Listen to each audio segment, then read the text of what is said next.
اور اللہ کی قسم جب تم پیٹ پھیر کر چلے جاؤ گے تو میں تمہارے بتوں سے ایک چال چلوں گا۔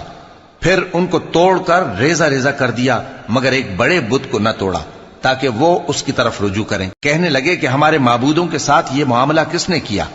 وہ تو کوئی ظالم ہے۔